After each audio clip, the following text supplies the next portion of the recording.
Assalamualaikum warahmatullahi wabarakatuh. Bismillahirrahmanirrahim. Ashhadu an la ilaha illallah wa ashhadu anna Muhammadar Rasulullah. Allahumma shalli ala sayyidina Muhammad wa ala ali sayyidina Muhammad. Rabbi shrah li sadri wa yassir li amri wahlul 'uqdatam min lisani yafqahu qawli. Amin. Bismillahirrahmanirrahim. Salam hormatku, salam ta'zimku selalu buat para sahabat-sahabatku tercinta, baik pun yang ada di dalam ataupun yang ada di luar negeri. Semoga kita semua senantiasa di dalam lindungan Allah Subhanahu wa ta'ala. Amin ya rabbal alamin. Subuh yang indah ini kita mengkaji tentang mari kita bela Tuhan atau agama kita dari penghinaan orang-orang kafir, orang-orang yang tak percaya kepada Tuhan, orang-orang yang tak percaya kepada Allah. Dengan apa kita harus membela agama Allah? Dengan apa kita harus membela Tuhan?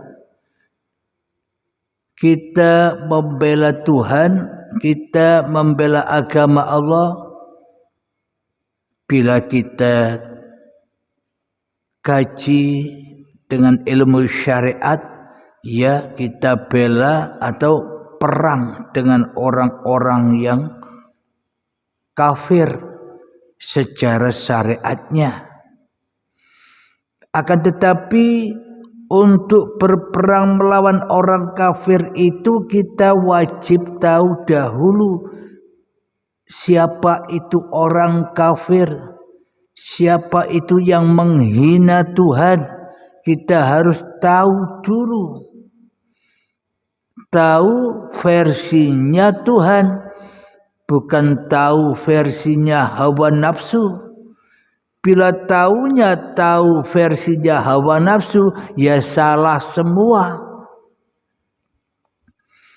Jadi tahu siapa orang kafir yang selalu menghinakan Tuhan itu, ya versi Al-Quran, versinya Allah, agar kita bertemu dengan jalan yang lurus, jalan ketuhanan.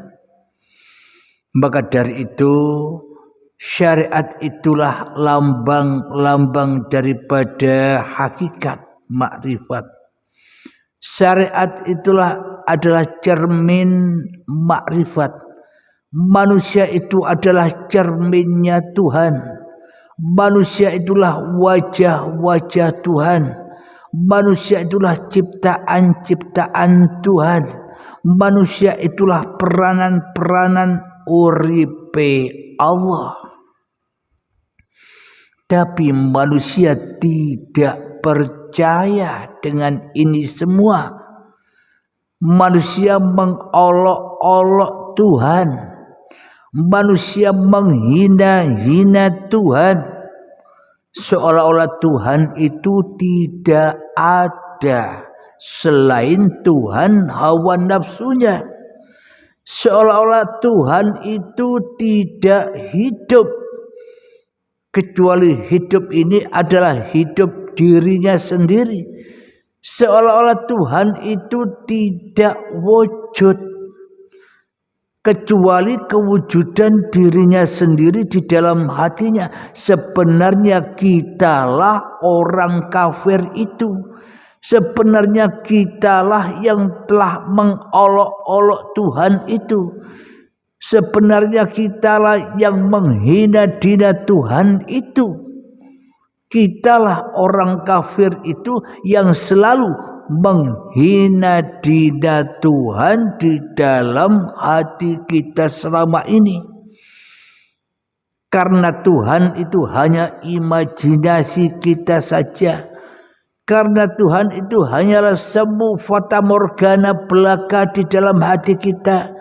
Dan karena Tuhan itu hanya bayang-bayang kepalsuan saja di dalam hati kita selama ini. Inilah tanda bukti bahwa kita sudah mengolok-olok Tuhan, menghina Tuhan. Inilah yang dimaksud kita wajib, wahai umat manusia, berperang dengan orang kafir. Siapakah orang kafir itu? Ternyata orang kafir itu bukan orang yang di luar sana. Akan tetapi orang kafir itu adalah orang yang berkuasa atas diri Tuhan di dalam hati masing-masing manusianya. Inilah orang kafir itu. Yang ternyata Abdul Halim lebih wujud daripada kewujudan Tuhannya. Makhluk Abdul Halim ini merasa jadi khalik daripada khalik yang memakhluki Abdul Halim.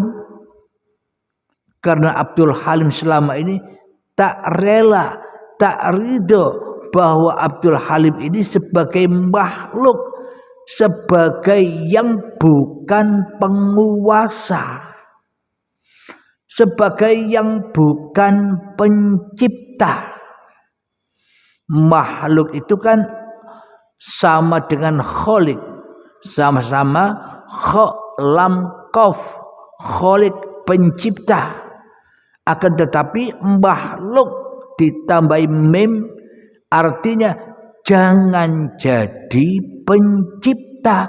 Tapi Abdul Halim ini ngeyel menjadi sang kholik di dalam hati Abdul Halimnya. Apa buktinya? Abdul Halim merasa lebih wujud di dalam hati Abdul Halimnya daripada wujudullah. Inilah Abdul Halim yang menjadi khalik, yang menghina-hina makhluk. Siapa makhluk dari Abdul Halim ini? Ya Tuhan yang telah menciptakan, itulah makhluknya Abdul Halim. Maknanya Tuhan yang menciptakan Abdul Halim dijadikan makhluk itu bagaimana? Tuhannya seolah-olah bukan pencipta.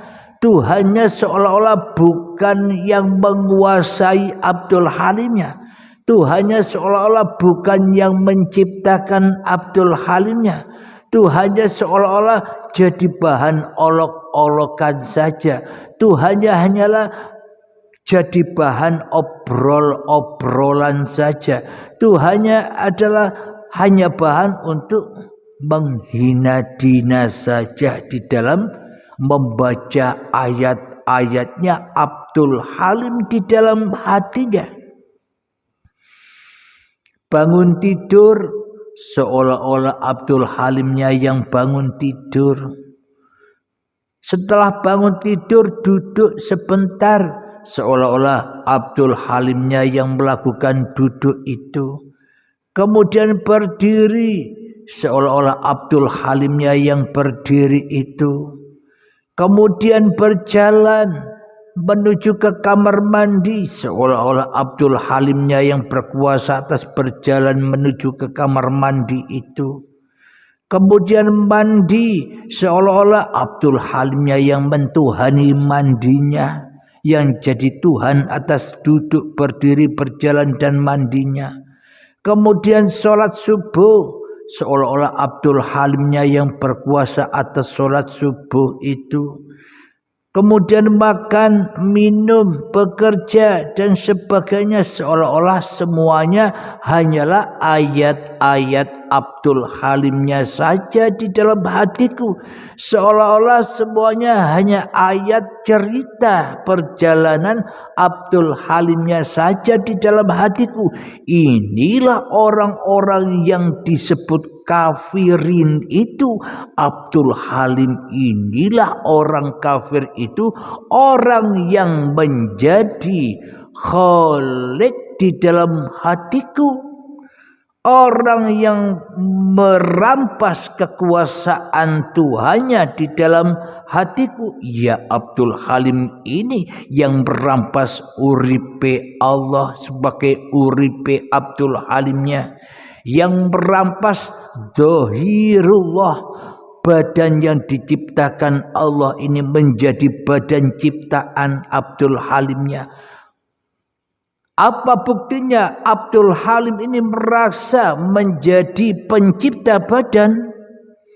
Buktinya adalah Abdul Halim merasa bahwa badan ini badan Abdul Halimnya, dan merasa bahwa apapun yang digerakkan oleh badan ini atas kuasa Abdul Halimnya. Inilah manusia-manusia yang menghina-dinakan Tuhannya. Manusia berakidah menjadi Tuhan, sedangkan Tuhan dijadikan makhluk. Sedangkan Tuhan seolah-olah tak bisa apa-apa dan tak bisa bersiapa-siapa di dalam hati Abdul Halimnya, karena yang jadi Tuhan selama ini Abdul Halimnya. Maka inilah yang dimaksud Abdul Halim telah menghina-hina Tuhannya.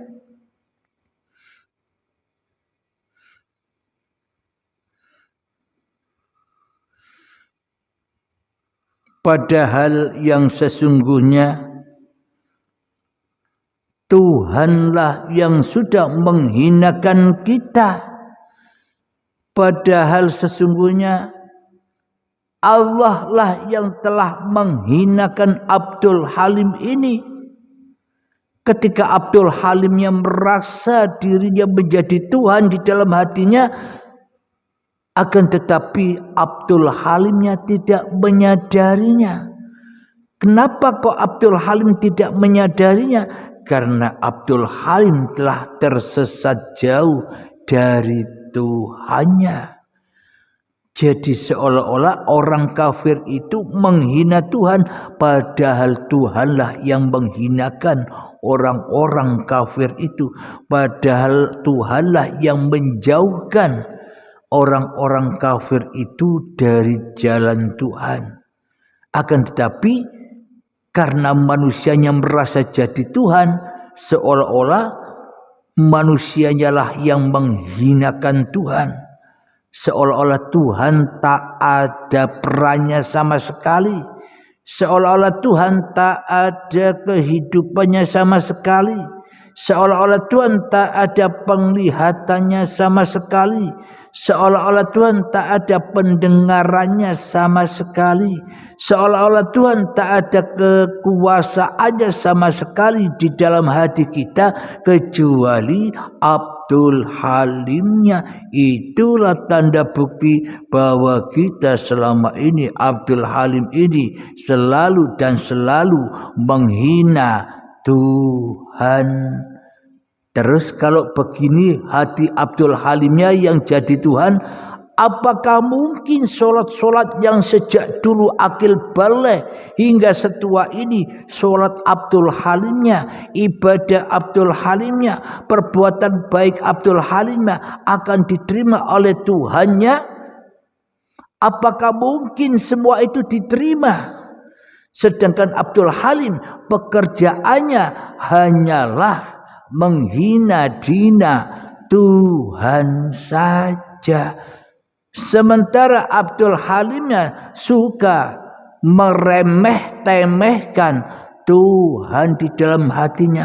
Apakah mungkin semua ibadah, semua sholat, semua kebaikan itu akan diterima Tuhannya Abdul Halim, sementara Abdul Halimnya yang jadi Tuhan? Ya semua itu dimakan, dilahap, akhirnya jadi api-api nerakanya Abdul Halim sendiri. Inilah orang-orang yang sholat tapi masuk neraka. Inilah orang-orang yang ibadah tapi masuk neraka. Inilah orang-orang yang berbuat baik tapi masuk neraka, yang dipenuhi dengan api-api riak, api-api sombong, api-api ujub, api-api tamak, api-api persaingan-persaingan demi kebanggaan pangkat dan jabatannya. Jadi tidaklah mungkin diterima sholatnya, ibadahnya, kebaikannya bila masih ada Abdul Halimnya di dalam hatinya. Karena sholat, ibadah dan kebaikan itu bukan milik Abdul Halimnya, akan tetapi hanyalah milik Tuhan Abdul Halimnya. Berhubung Tuhannya dihina-dina, ia terputuslah semuanya, kecuali menjadi api-api yang menyiksa bagi Abdul Halimnya di dalam kehidupan dunia ini.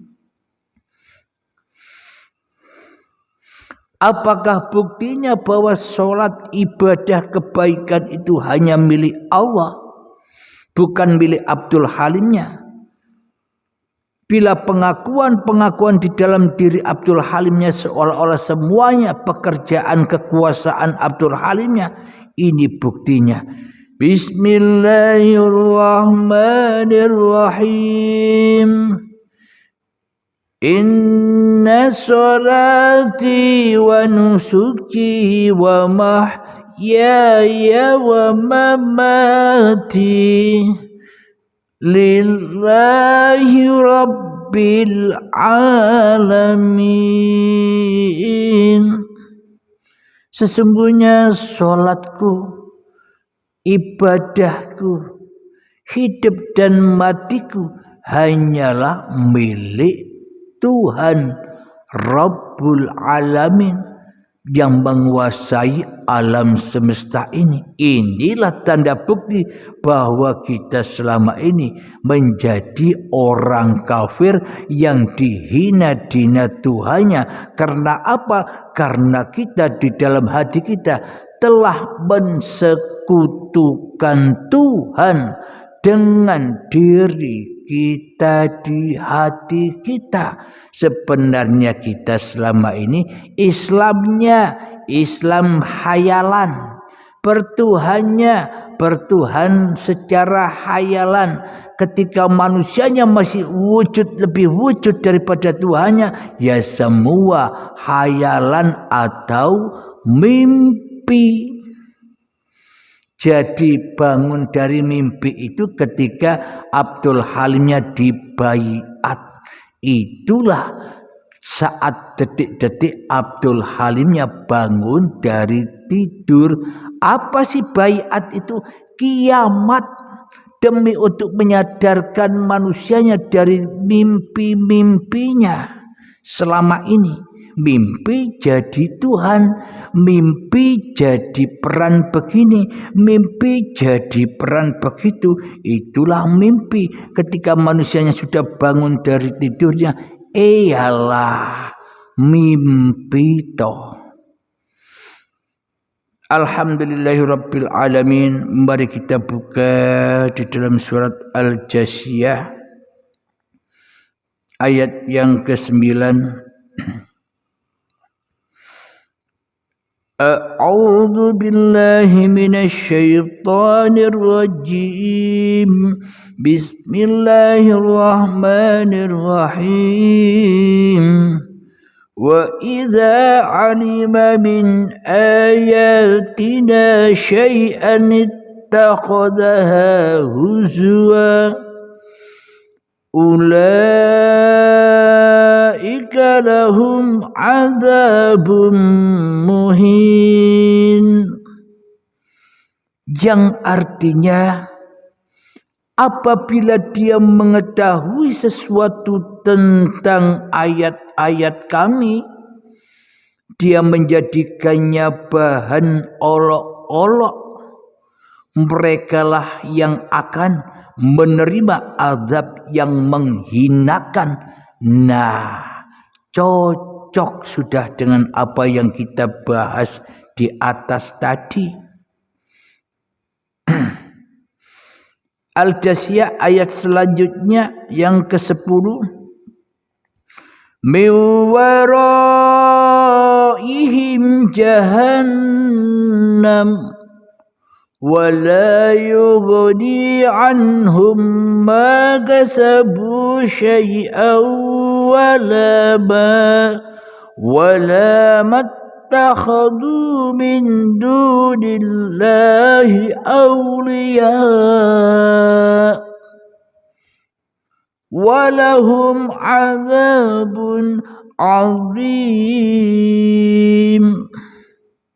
Yang artinya di hadapan mereka ada neraka jahanam, tidak akan berguna sedikit pun bagi mereka apa yang telah mereka kerjakan, dan tidak pula bermanfaat apa yang mereka jadikan sebagai sesembahan selain Allah. Bagi mereka azab yang sangat berat. Nah, cocok sudah dengan apa yang kita bahas di atas tadi. Ayat yang ke-11 dari Al-Jasiyah. Hadza hudan walladzina kafaru biayati rabbihim lahum azabun mirrijzin alim. Yang artinya ini dalam kurung Al-Quran adalah petunjuk yang agung. Orang-orang yang mengingkari ayat-ayat Tuhannya akan mendapat azab berupa siksaan yang sangat pedih. Cocok sudah dengan apa yang kita kaji tadi. Semuanya sudah ada di dalam kitab-kitabnya, semuanya ada di dalam setiap hati manusia yang sadar akan kesalahannya. Shadaqallahul azim. Maha benar Allah dengan segala firman-Nya. Jadi orang-orang yang yakin atas ayat-ayat Tuhannya adalah orang-orang yang kembali kepada lillahi ta'ala di dalam hatinya, daripada orang yang kembali hanya kepada hawa nafsunya sendiri yang merasa jadi Tuhan atas dirinya di alam dunia ini. Semoga saya khususnya dan semoga kita semua, wahai umat bangsa manusia, semoga kita semua selalu di dalam petunjuk-petunjuk Allah Subhanahu wa ta'ala. Kita perangi racun-racun yang ada di dalam diri kita. Kita usir Abdul Halimnya di dalam hati kita, sehingga hanya Allah. Kita usir nama-nama diri Anda di dalam hati Anda, sehingga Allah lah yang berkuasa atas Abdul Halim ini, sehingga Allah lah yang berkuasa atas nama-nama diri Anda sekalian. Alhamdulillahirabbil alamin. Akhir kalam. Assalamualaikum warahmatullahi wabarakatuh.